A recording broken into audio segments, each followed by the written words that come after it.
12ನೇ ಶತಮಾನದ ಸಮಾಜ ಸುಧಾರಕ ವಿಶ್ವಗುರು ಬಸವಣ್ಣನವರ ಎಲ್ಲ ಜೀವಪರ ಸಾಮಾಜಿಕ ಆಶಯಗಳ ಕಿರೀಟಪರಾಯ ವೈರಾಗಿನಿಧಿ ಅಕ್ಕ ಮಹಾದೇವಿ ಎಂದು ಬೈಲೂರು ನಿಷ್ಕಲ ಮಂಟಪದ ನಿಜಗುಣಪ್ರಭು ಸ್ವಾಮೀಜಿ ಮಾತನಾಡಿ ತಿಳಿಸಿದರು.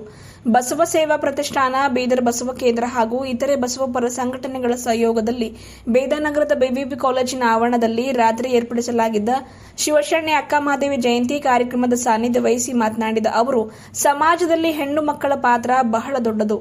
ಶರಣರಲ್ಲಿ ಗಂಡು ಹೆಣ್ಣು ಎಂಬ ಭೇದ ಭಾವವಿಲ್ಲ. ಪ್ರಕೃತಿಯೊಳಗೆ ಭೇದ ಭಾವವಿದೆ, ತತ್ವದಲ್ಲಿ ಭೇದ ಭಾವ ಇಲ್ಲ ಎಂದರು. ಬಸವ ಪೂರ್ವ ಯುಗದಲ್ಲಿ ಹೆಣ್ಣು ಮಕ್ಕಳಿಗೆ ನರಕ ಸದೃಶ ಸ್ಥಿತಿ ಇತ್ತು. ಸತಿ ಸಹಗಮನ ವ್ಯವಸ್ಥೆ ಇತ್ತು. ಅಂದು ಎಲ್ಲರೂ ದೇವರಿಗಾಗಿ ಧರ್ಮ ಕೊಟ್ಟರು. ಆದರೆ ಹೆಣ್ಣು ಮಕ್ಕಳಿಗೆ ನ್ಯಾಯ ಒದಗಿಸಿಕೊಡಲು ಹುಟ್ಟಿದೆ ಶರಣ ಧರ್ಮ ಎಂದು ತಿಳಿಸಿದರು. ಬಸವ ಸೇವಾ ಪ್ರತಿಷ್ಠಾನದ ಅಧ್ಯಕ್ಷೆ ಗಂಗಾಂಬಿಕಾ ಅಕ್ಕ ಮಾತನಾಡಿ, ಕೇಂದ್ರ ಸರ್ಕಾರ ಮಹಿಳೆಯರಿಗೆ 33% ಮೀಸಲಾತಿ ಕೊಡುವುದರ ಬಗ್ಗೆ ಚರ್ಚೆ ನಡೆಸುತ್ತಿದೆ. ಆದರೆ ಬಸವಣ್ಣ ಅಂದೇ ಆ ವ್ಯವಸ್ಥೆ ಜಾರಿಗೆ ತಂದಿದ್ರು ಎಂದು ತಿಳಿಸಿದರು.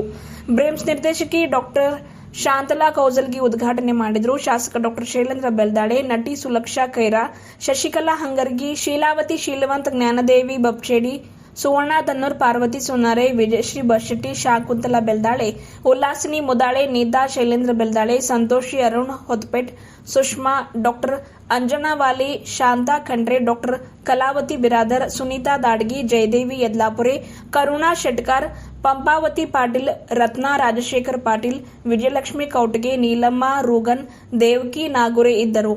ಸಕ್ಕುಬಾಯಿ ಸ್ವರಚಿತ ವಚನ ಹಾಡಿದರು. ಪ್ರತಿಭಾ ವೀರಪ್ಪ ಜೀರ್ಗೆ ಸ್ವಾಗತಿಸಿದರು. ಓಂ ಶ್ರೀ ಗುರು ಬಸವಲಿಂಗ ನಮಃ. ಬಂಧುಗಳೇ, ನಾಡಿನ ಕೆಲವು ಜನಪರ ಮತ್ತು ಜೀವಪರ ಸಂಸ್ಥೆಗಳಲ್ಲಿ ಬಸವ ಕೇಂದ್ರ ಸಂಸ್ಥೆ ಒಂದು. ಬಸವ ಕೇಂದ್ರ ಸಂಸ್ಥೆಯು ಸುಮಾರು 2000ರಲ್ಲಿ ಆರಂಭವಾಗಿ ಈಗ 2025 ಅಂದರೆ ಬೀದರ್ ಬಸವ ಕೇಂದ್ರದ 25ನೆಯ ಬೆಳ್ಳಿ ಸಂಭ್ರಮದ ಮಹೋತ್ಸವ ನಿಮಿತ್ತ ಇವತ್ತು ನಾವೊಂದು 25 ದಿನಗಳ ಕಾಲ ಇಲ್ಲಿ ಪೂಜ್ಯ ಶ್ರೀ ನಿಜಗುಣ ಮಹಾಸ್ವಾಮಿಗಳ ಪ್ರವಚನ ಕಾರ್ಯಕ್ರಮ ಆಯೋಜನೆ ಮಾಡಲಾಗಿತ್ತು.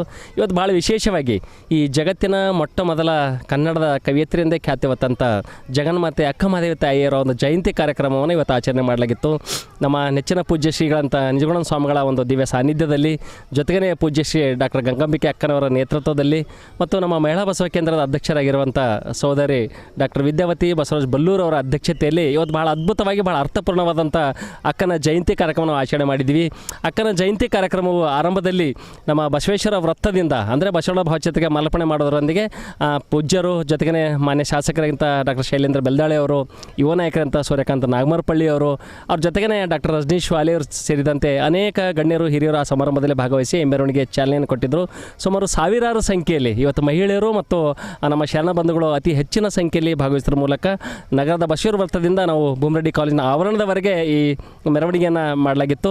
ಎಂದಿನಂತೆ ಸಂಜೆ ಕಾರ್ಯಕ್ರಮವನ್ನು ಇದೇ ಬಿಬಿ ಕಾಲೇಜಿನ ಆವರಣದಲ್ಲಿ ಜರುಗಿತ್ತು. ಸಮಾರಂಭದಲ್ಲಿ ಪೂಜ್ಯ ಶ್ರೀಗಳು, ಅಕ್ಕನವರು, ಜೊತೆಗೇ ನಮ್ಮ ಬೀದರ್ನ ಅನೇಕ ನಮ್ಮ ಬಸವಪರ ಸಂಘಟನೆ ಇರ್ಬೋದು, ರಾಜಕೀಯ ಗಣ್ಯರಿರ್ಬೋದು, ವಿವಿಧ ಗಣ್ಯರು, ಅನೇಕ ಜನ ಮಹಿಳೆಯರು ಈ ಸಮಾರಂಭದಲ್ಲಿ ಭಾಗವಹಿಸಿ ಭಾಳ ಅರ್ಥಪೂರ್ಣವಂಥ ಕಾರ್ಯಕ್ರಮ ಇದುವರೆಗೆ ಜರುಗಿದೆ. ಭಾಳ ವಿಶೇಷವಾಗಿ ನಮ್ಮ ಸರ್ಕಾರಿ ಶಾಲೆಯ SM ಕೃಷ್ಣನಗರನ ಸರ್ಕಾರಿ ಶಾಲೆಯ ಮಕ್ಕಳು ಇವತ್ತು ಅನುಭವ ಮಂಟಪದಲ್ಲಿ ಅಕ್ಕ ಅಂತಕ್ಕಂಥ ಬಹಳ ಅದ್ಭುತವಾದ ಒಂದು ನಾಟಕ ಕೂಡ ಇದೇ ವೇದಿಕೆಯಲ್ಲಿ ಜರುಗಿದೆ. ಒಟ್ಟಾರೆಯಾಗಿ ಪ್ರಥಮ ಬಾರಿಗೆ ಬೀದರ್ನಲ್ಲಿ ಇಷ್ಟೊಂದು ದೊಡ್ಡ ಮಟ್ಟದಲ್ಲಿ ಅಕ್ಕ ಮಹಾದೇವಿ ಜಯಂತಿ ಕಾರ್ಯಕ್ರಮವನ್ನು ಪ್ರಥಮ ಬಾರಿಗೆ ಬೀದರ್ ಬಸವ ಕೇಂದ್ರ ಸಂಸ್ಥೆ ವತಿಯಿಂದ ಆಯೋಜನೆ ಮಾಡಲಾಗಿತ್ತು. ಹೀಗಾಗಿ ಭಾಗವಹಿಸಿದ ನಮ್ಮೆಲ್ಲ ಶರಣ ಸಹೋದರ ಮತ್ತು ಸಹೋದರಿಗೆ ಭಕ್ತಿಪೂರ್ವಕ ಬಸವ ಕೇಂದ್ರ ವತಿಯಿಂದ ಶರಣಾರ್ಥಿಗಳನ್ನು ಸಲ್ಲಿಸ್ತಾ ಇದ್ದೀನಿ. ತಮಗೆಲ್ಲರಿಗೂ ಧನ್ಯವಾದಗಳು. ಭವ್ಯ ಭಾರತದ ಬಸವಣ್ಣನ ಪ್ರವಚನ ಇವತ್ತು ಇಂದಿನ ಕಾರ್ಯಕ್ರಮ ಅಕ್ಕ ಮಹಾದೇವಿ ತಾಯಿಯವರ ಜಯಂತ್ಯೋತ್ಸವದಿಂದ ಇವತ್ತು ನನಗನ್ನಿಸ್ತಾ ಇದೆ, ಇನ್ನು ಬಹುಶಃ ಕೆಲವು ದಿನಗಳಲ್ಲಿ 13ನೇ ತಾರೀಕಿಗೆ ಏನು ಮುಕ್ತಾಯ ಆಗ್ತಿದೆಯೋ ಇವತ್ತಿಗೆ 100 ಶತಕ 100% ಇವತ್ತು ಕಂಪ್ಲೀಟ್ ಆಗಿದೆ ಅಂತ ನನಗನ್ನಿಸ್ತಾ ಇದೆ.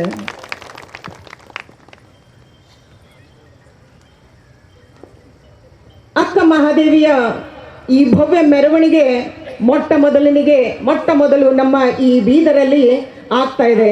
ಅಪ್ಪಾಜಿ, ನನ್ನ ಅಸ್ತಿತ್ವ ಹಳ್ಳಿದು, ಗ್ರಾಮದಲ್ಲಿದೆ.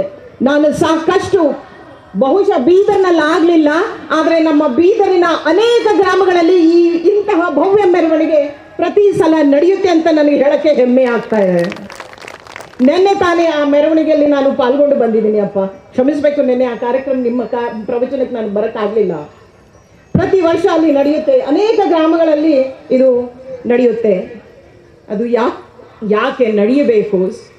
ವಿಶೇಷವಾಗಿ ಈ ಜಯಂತಿ ನಮ್ಮೆಲ್ಲ ಮಹಿಳೆಯರಿಗೆ ಒಂದು ಆದರ್ಶವಾದಂತಹ ಒಂದು ಜಯಂತ್ಯೋತ್ಸವ, ನಮ್ಮೆಲ್ಲರಿಗೂ ಒಂದು ಸ್ಫೂರ್ತಿದಾಯಕ ಮಾರ್ಗದರ್ಶನ ನೀಡುವಂತಹ ಒಂದು ಕಾರ್ಯಕ್ರಮ ಇದ್ದದಕ್ಕೆ ನನಗೆ ಈ ಕಾರ್ಯಕ್ರಮದಲ್ಲಿ ಮುಂದೆ ಪ್ರತಿ ಸಲ ನಾನು ಕೆಲವೊಂದು ಸಲ ಹಿಂದೆ ನಿಲ್ಲುವಂಥ ಒಂದು ಸ್ವಲ್ಪ ಅಭ್ಯಾಸ, ಆದರೆ ಈ ಕಾರ್ಯಕ್ರಮಕ್ಕೆ ನನಗೆ ಎಷ್ಟು ಹೆಮ್ಮೆ ಇದೆ ಅಂದರೆ ಪ್ರತಿ ಹೆಜ್ಜೆಗೂ ನಾನು ಮುಂದೆ ಈ ಕಾರ್ಯಕ್ರಮದಲ್ಲಿ ನಾನು ಬಂದಿದ್ದೆ.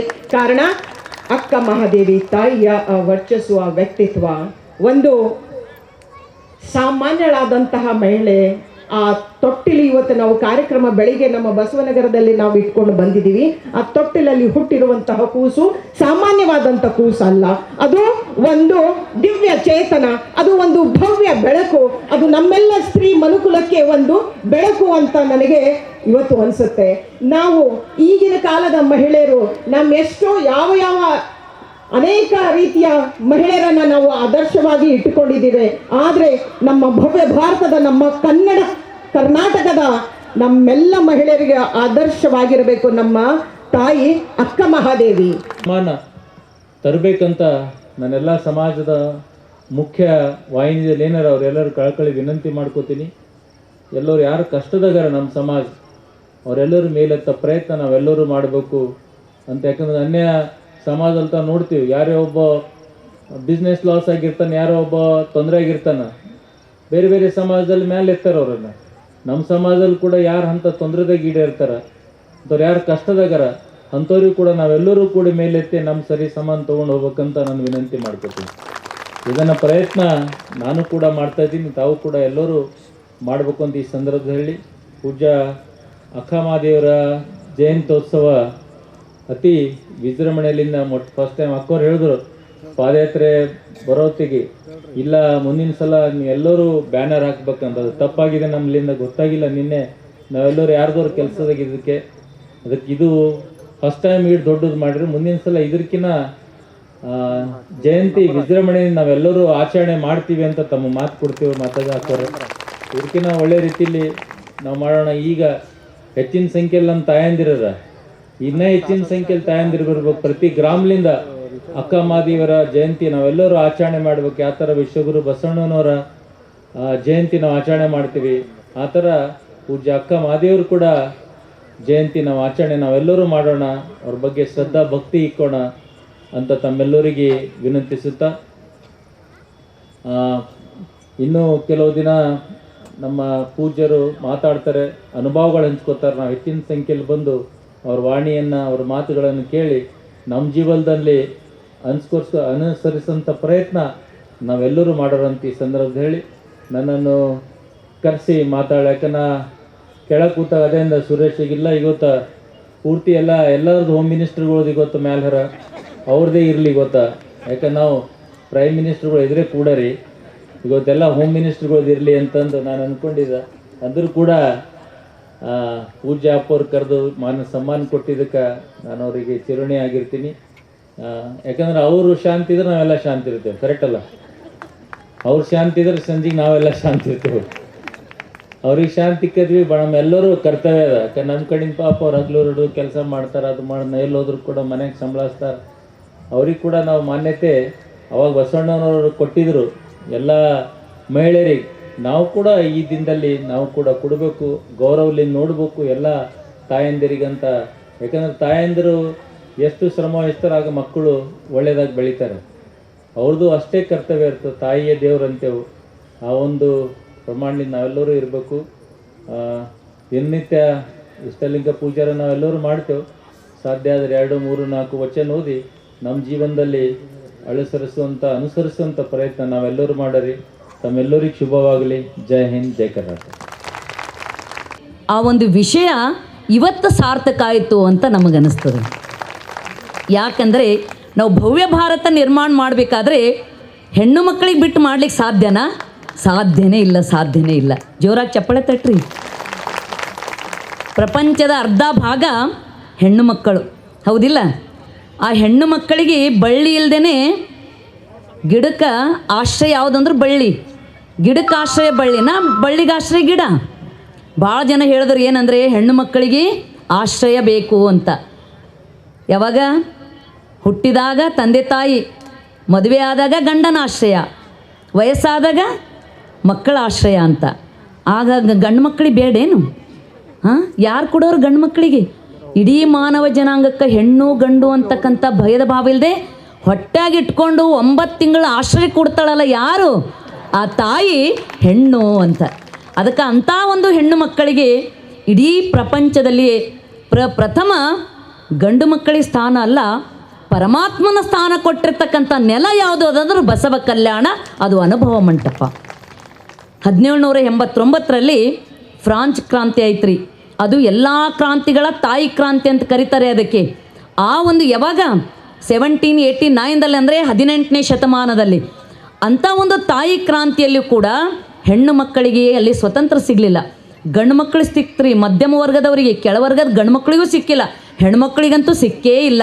ಮತ್ತು ಪಾಲಿನ್ ಲಿಯಾನ್, ಮೇರಿ ಕೋಟ್ ಅಂತಕ್ಕಂಥವ್ರು ಹೆಣ್ಣು ಮಕ್ಕಳ ಒಂದು ನೇತೃತ್ವದಲ್ಲಿ ಹೋರಾಟ ಮಾಡಿ ಹೆಣ್ಣು ಮಕ್ಕಳಿಗೆ ಅವರು ಸ್ಥಾನವನ್ನು ದೊರಕಿಸಿಕೊಂಡ್ರು.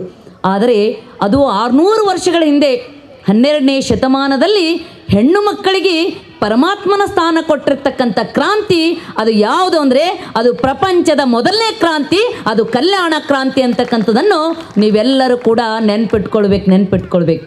ಇವತ್ತ ಸರ್ಕಾರ, ಕೇಂದ್ರ ಸರ್ಕಾರ ಎಲ್ಲ ಘೋಷಣೆ ಮಾಡ್ತಾ ಇದೆ ಏನಂದರೆ ಮುಂಬರ್ತಕ್ಕಂಥ ಲೋಕಸಭಾ ಚುನಾವಣೆಯಲ್ಲಿ ಹೆಣ್ಣು ಮಕ್ಕಳಿಗೆ ಆ ಒಂದು ಸೀಟ್ನು ಹೆಚ್ಚಿಗೆ ಮಾಡ್ತಾ ಇದ್ದಾರೆ. ಅದರಲ್ಲಿ 200 ಮೇಲೆ ಹೆಣ್ಣು ಮಕ್ಕಳಿಗೆ ಸ್ಥಾನ ಕೊಡ್ತಾ ಇದ್ದಾರೆ. ಮೊದಲೆಲ್ಲ ಏನಿತ್ತು ಅಂದರೆ ಹೆಣ್ಣು ಮಕ್ಕಳ ಅಭಿವೃದ್ಧಿಗಾಗಿ ಡಿಪಾರ್ಟ್ಮೆಂಟ್ಗಳಿದ್ದು ಸರ್ಕಾರದಲ್ಲಿ, ಹೆಣ್ಣು ಮಕ್ಕಳ ಅಭಿವೃದ್ಧಿ, ಮಹಿಳಾ ಮಕ್ಕಳ ಇಲಾಖೆ, ಹೆಣ್ಣು ಮಕ್ಕಳಿಗೆ ಅಭಿವೃದ್ಧಿ ಮಾಡಬೇಕಂತ. ಈಗ ಘೋಷಣೆ ಆಗ್ತಾ ಇದೆ ಏನಂದರೆ ವುಮನ್ ಡೆವಲಪ್ಮೆಂಟ್ ಅಲ್ಲ, ವುಮನ್ ಲೆಡ್ ಡೆವಲಪ್ಮೆಂಟು ಅಂತ ತಿಳ್ಕೊಂಡು. ತಿಳಿದಿಲ್ಲ? ಮಹಿಳೆಯರ ಅಭಿವೃದ್ಧಿ ಅಲ್ಲ, ಮಹಿಳೆಯ ನೇತೃತ್ವದಲ್ಲಿ ದೇಶದ ಅಭಿವೃದ್ಧಿ ಅಂತಕ್ಕಂಥ ಒಂದು ಘೋಷಣೆ ಇವತ್ತ ಬರ್ತಾ ಇದೆ. ಯಾಕೆ ಬರ್ತಾ ಇದೆ ಅಂದರೆ ಮಹಿಳೆ ಎಲ್ಲೆಲ್ಲದಳೋ ಅಲ್ಲೆಲ್ಲ ಅಭಿವೃದ್ಧಿ ಅದ ಅದನ್ನೇ ಇಲ್ಲ. ಯಾಕಂದ್ರೆ ಮನೆ ಯಾರ್ಲಿಂದ ಅಭಿವೃದ್ಧಿ ಅದಾರ ಹೇಳ್ರಿ? ನಮ್ಮ ಶಾಸಕರು ಈಗಾಗಲೇ ಹೇಳಿದ್ರು, ನಾವೆಲ್ಲ ತಂದು ಕೊಡ್ತೇವೆ, ಅದ್ರ ಮನಿ ಮ್ಯಾನೇಜ್ಮೆಂಟ್ ಯಾರು ಮಾಡ್ತಾರ? ಮಹಿಳೆ ಮಾಡ್ತಾ ಇದ್ದಾಳೆ. ಮಹಿಳೆ, ನಾನು ಎಲ್ಲ ಕಡೆ ಹೇಳ್ತಿರ್ತೀನಿ, ನೀವು 8 ದಿನ ನಿಮ್ಮ ಮನೆಯವ್ರು ಬೆಂಗಳೂರಿಗೆ ಹೋಗಲಿ, ಮನೆ ಹೆಂಗಿರೋದದ ಹಾಗೇ ಇರ್ತದೆ. ನೀವೊಂದು 8 ದಿನ ತವ್ರ ಮನೆಗೆ ಹೋಗ್ರಿ, ಹೆಂಗಾಯ್ತದ? ಮನೆಗೆ ಬಂದು 1 ತಿಂಗಳು ಸುಧಾರಿಸ್ಬೇಕ್ರಿ ನಿಮ್ಗೆ, ಹೌದಿಲ್ಲ? ಅದಕ್ಕೆ ಎಲ್ಲ ರೀತಿಯಿಂದ ಸುಧಾರಣೆಯ ಗುಣಗಳು ಎಲ್ಲವಂದರೆ ಮಹಿಳೆ ಬಲ್ಲ ಅದವ ಅಂತಕ್ಕಂಥ ಮಾತು ಇವತ್ತು ನಾನು ಹೇಳೋದಲ್ಲ, ಸರ್ವೇಕ್ಷಣ ಸಂಸ್ಥೆ ವರದಿ ಮಾಡಿದೆ. ಯಾಕಂದರೆ ಆ ಒಂದು ಹೆಣ್ಣು ಮಕ್ಕಳಲ್ಲಿ ಪ್ರಕೃತಿ ದತ್ತವಾಗಿಯೇ ಆ ಗುಣಗಳು ಬಂದವಂತ್ರಿ. ಯಾವುದಂದರೆ ಕ್ರಿಯಾತ್ಮಕವಾಗಿರ್ತಕ್ಕಂಥ, ಸುಸೂತ್ರವಾಗಿ ನಡೆಸ್ಕೊಂಡು ಹೋಗ್ತಕ್ಕಂಥ. ಯಾಕಂದರೆ XX ಕ್ರೋಮೋಜೋಮು ಅದು ಸಮವ ನೋಡ್ರಿ, ಎಲ್ಲರಿಗೂ ಸಮನಾಗಿ ಎಲ್ಲರಿಗೂ ಆಶ್ರಯ ಕೊಟ್ಟು ಸುಸೂತ್ರವಾಗಿ ಎಲ್ಲ ರೀತಿಯಿಂದ ನಡೆಸ್ಕೊಂಡು ಹೋಗ್ತಕ್ಕಂಥವ್ಳು ಯಾರು ಅಂತಂದರೆ ಮಹಿಳೆ ಅಂತಕ್ಕಂಥದ್ದನ್ನು ಇವತ್ತು ವೈಜ್ಞಾನಿಕವಾಗಿಯೂ ಕೂಡ ಸಿದ್ಧವಾಗಿರ್ತಕ್ಕಂಥ ಮಾತಿದೆ. ಅಂಥ ಒಂದು ಸ್ಥಾನದಲ್ಲಿ ಇವತ್ತ ಈ ಅಪ್ಪೋರು ಮೊನ್ನೆನೇ ನಾನು ಇಲ್ಲಿ ಬಂದಿದ್ರಿ, ನಾವು ಶರಣ ಉದ್ಯಾನದ ಎಲ್ಲ ಕಾರ್ಯಕ್ರಮಗಳು ರೂಪರೇಷೆ ಹಾಕಿದ್ವಿ.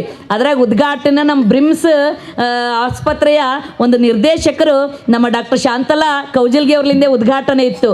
ಮತ್ತು ಧ್ವಜಾರೋಹಣ ಕೂಡ ನಮ್ಮ ಕಲಾವತಿ ಅಕ್ಕೋರು, ನಮ್ಮ ಶಶಿರೇಖಾ ಅವ್ರಲಿಂದ ಇತ್ತು. ಆಗ ನಮ್ಮ ಅಪ್ಪೋರು, ಚನ್ನಶೆಟ್ಟಿ ಎಲ್ಲರೂ ಹೇಳಿದ್ರು, ಆ ಕಾರ್ಯಕ್ರಮನೇ ಇಲ್ಲಿ ತಂದುಬಿಡ್ರಿ ಅಕ್ಕೋರೆ ಅಂತ ತಿಳ್ಕೊಂಡು. ಅದಕ್ಕೆ ನಮಗೆ ಭಾಳ ಸಂತೋಷ ಇದೆ. ಇವನಾರವ ಎನ್ನದೆ ಬಸವ ಅನ್ನೋರು ಎಲ್ಲರೂ ನಮ್ಮವರು ಅಂತಕ್ಕಂಥ ಭಾವ ನಾವೆಲ್ಲರೂ ಕೂಡ ಕಲ್ಕೊಳ್ಬೇಕು. ಏನಿದ್ರೂ ಕೂಡ ನಾವು ಅದನ್ನು ಸಾಮರಸ್ಯದಿಂದ ಆ ಕಾರ್ಯಕ್ರಮ ಸಣ್ಣದಿದ್ದಿಂದ ದೊಡ್ಡದಿದ್ದಿಂದ ಜಗತ್ತಿಗೆ ಮುಟ್ಟಿಸ್ಲಿಕ್ಕೆ ನಾವೆಲ್ಲರೂ ಕೈ ಜೋಡಿಸಬೇಕು. ಅಂಥ ಒಂದು ಕಾರ್ಯಕ್ರಮನೇ ಇವತ್ತು ಆಗಿದೆ ಅಂತ ನನಗನ್ನಿಸ್ತಾ ಇದೆ. ಯಾಕಂದರೆ ಅಕ್ಕನ ಘನತೆ ನಾವು ಏನು ವರ್ಣಿಸ್ಬೇಕಪ್ಪ, ನಮಗೆ ಬಾಯಿ ಸಾಲೋದಿಲ್ಲ, ನಾಲಿಗೆ ಸಾಲೋದಿಲ್ಲ. ಅವಳನ್ನು ನೆನೆಸಿಕೊಂಡ್ರೆ ಹೆಂಗಾಗ್ತಂದರೆ ಘನಿಸಿತು ಸತ್ವ, ಘನಿಸಿತು ಚಿತ್ತ, ಘನಿಸಿತು ಆನಂದ. ಸಚ್ಚಿತ್ತ ಆನಂದ ಅಂತ ನಾವು ಯಾರಿಗಂತೀವಿ? ಪರಮಾತ್ಮನಿಗಂತೀವಲ್ಲ. ಹಾಗೆ ಪರಮಾತ್ಮನ ಸ್ವರೂಪ ಘನರೂಪ ಹೊಂದಿ ಪೃಥ್ವಿಯ ಮೇಲೆ ಏನು ಪ್ರಕಟ ಆಗಿದೆಯಲ್ಲ, ಅದು ಯಾರು ಅಂದ್ರೆ ಅಕ್ಕ ಅಂತ ನಾವು ಹೇಳಬೇಕಾಗ್ತದೆ. ಅಂಥ ಒಂದು ವ್ಯಕ್ತಿತ್ವ ಅಕ್ಕನದದ. ಸಾಕ್ಷಾತ್ ಮಹಾಗಣಲಿಂಗ ಪರಮಾತ್ಮನ ಪೃಥ್ವಿಯ ಮೇಲಿನ ಒಂದು ದಿವ್ಯ ಅಭಿವ್ಯಕ್ತಿನೇ ಅಕ್ಕಹಳಂತ ನಮಗನಿಸ್ತಾ ಇದೆ. ಅದಕ್ಕೆ ಅಕ್ಕ ಹೆಂಗಿದ್ದಳು, ಉಡತಣಿಯಿಂದ ಕಲ್ಯಾಣಕ್ಕೆ ಹೆಂಗೆ ಬಂದಳು ಅಂತ ನೀವೆಲ್ಲ ಅನ್ಕೋತಿರಲ್ಲ. ಆಕೆ ಬರಾಗೆ ನಮ್ಮ ಸುಲಕ್ಷ ಒಂದು ಅನುಭವ ಹೇಳಿದ್ರಲ್ಲ, ಏನಂದ್ರೆ ಚಿರತೆ ನನಗೆ ರಕ್ಷಣೆ, ಚಿರತೆ ನನಗೆ ಏನು ಮಾಡಿಲ್ಲ ಅಂದ್ರೆ ಅದು ಬಸವಣ್ಣನ ರಕ್ಷೆ, ಅದು ಅಕ್ಕನ ರಕ್ಷೆ ಅಂತ. ಹಾಗೆ ಅಕ್ಕ ಹಂಗೆ ಬರುವಾಗ, ಉಡತಡಿ ಬಿಟ್ಟು ಬರುವಾಗ ಎಲ್ಲ ಗಿಡಗಳೆಲ್ಲವೂ ಕೂಡ ಕೊನರ್ತಿತ್ತಂತ್ರಿ. ಮತ್ತು ಎಲ್ಲ ಹಿಂಸ ಪ್ರಾಣಿಗಳೆಲ್ಲ ಅಹಿಂಸಾತ್ಮಕವಾಗಿ ಅಕ್ಕನ ಪಾದಕ್ಕೆ ನಮಸ್ಕಾರ ಮಾಡ್ತೇವಂತ್ರಿ. ಅಂಥ ಒಂದು ಹುಲಿ, ಸಿಂಹ, ಚಿರತೆ ಎಲ್ಲವೂ ಕೂಡ ಅಕ್ಕನ ಪಾದಕ್ಕೆ ಅಲ್ಲಿ ಸಾಧು ಪ್ರಾಣಿಯಾಗಿ ಅಕ್ಕನ ಪಾದ ಸ್ಪರ್ಶಕ್ಕಾಗಿ ಹಂಬಲಿಸಿ ಬಂದಿದ್ದಾವೆ. ಅಕ್ಕ ಹಿಂಗೆ ನದಿ ದಂಡೆ ಮೇಲೆ ಹೋಗ್ತಾ ಇರುವಾಗ ನದಿಗಳೆಲ್ಲ ಹಂಬಲಿಸ್ತಿದ್ವಂತ್ರಿ. ಏನಂದ್ರೆ ಅಕ್ಕನಿಗೆ ದರ್ಶನ ಮಾಡ್ಬೇಕು, ಅಕ್ಕನಿಗೆ ದರ್ಶನ ಮಾಡ್ಬೇಕು. ಯಾಕಂದ್ರೆ ಒಂದಾಗಿದ್ದಳ್ರಲ್ರಿ ಅಕ್ಕ. ಎಲ್ಲ ಜೀವರಾಶಿಗಳಿಗೆ ಚಿಲಿಪಿಲಿ ಎಂದು ಓದುವಗಳಿರ, ಎಲ್ಲ ಬೆಳದಿಂಗಳೇ, ಕೋಗಿಲೆ ಎಲ್ಲರಿ ಮಾತಾಡ್ಸಾಳೆ. ಎಲ್ಲ ಜೀವರಾಶಿಗಳಲ್ಲಿ ಒಂದಾಗಿದ್ದಳು ಯಾರು ಅಂದರೆ ಅಕ್ಕ.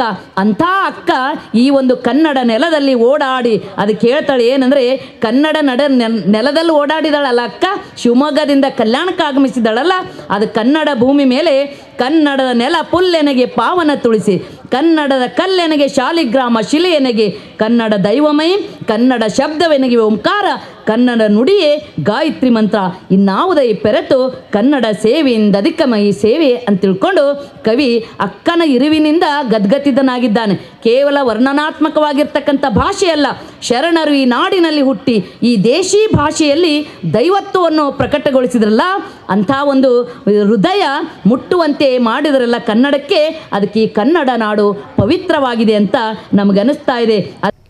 ಓಂ ಶ್ರೀ ಗುರು ಬಸವಲಿಂಗಾಯ ನಮಃ. ವೀರ ವಿರಾಗಿಣಿ ತತ್ವಶಿಖಾಮಣಿ ವೈರಾಗ್ಯದ ನಿಧಿ ಅಕ್ಕ ಮಹಾದೇವಿಯ ಈ ಜಯಂತ್ಯೋತ್ಸವ ಬಹಳ ಎಲ್ಲ ಬಸವಪರ ಸಂಘಟನೆಗಳು ಕೂಡಿ ಹಾಗೂ ಬಸವ ಕೇಂದ್ರದ ಬೆಳ್ಳಿ ಹಬ್ಬದ ನಿಮಿತ್ತವಾಗಿ ಈ 1 ತಿಂಗಳ ಪರ್ಯಂತರವಾಗಿ ಪ್ರವಚನವನ್ನು ಏರ್ಪಡಿಸಲಾಗಿತ್ತು. ಅದರಲ್ಲಿ ಇವತ್ತು ಅಕ್ಕನ ಜಯಂತ್ಯೋತ್ಸವನ ಬಹಳ ಎಲ್ಲ ಬಸವಪರ ಸಂಘಟನೆಗಳು ಕೂಡು ಹಾಗೂ ಬಸವ ಕೇಂದ್ರದ ನೇತೃತ್ವದಲ್ಲಿ ಭಾಳ ಅದ್ಧೂರಿಯಾಗಿರ್ತಕ್ಕಂಥ ಒಂದು ಮೆರವಣಿಗೆ ಮೂಲಕ ಮತ್ತು ಆ ವೇದಿಕೆಯ ಕಾರ್ಯಕ್ರಮ ಭಾಳ ಅದ್ಧೂರಿಯಾಗಿ ಇಲ್ಲಿ ನೆರವೇರಿತು. ಅದರಲ್ಲಿ ಮಕ್ಕಳ ಕಾರ್ಯಕ್ರಮವೂ ಕೂಡ ಭಾಳ ಸುಂದರವಾಗಿ ಅಕ್ಕ ಅನುಭವ ಮಂಟಪದಲ್ಲಿ ಅಕ್ಕ ಅಂತಕ್ಕಂಥ ಈ ನಾಟಕ ಭಾಳ ಸುಂದರವಾಗಿ ಜರುಗಿತು. ಭಾಳ ಈ ಕಾರ್ಯಕ್ರಮ ಯಶಸ್ವಿಯಾಗಿ ಕಾರ್ಯಕ್ರಮ ಜರುಗಿದೆ.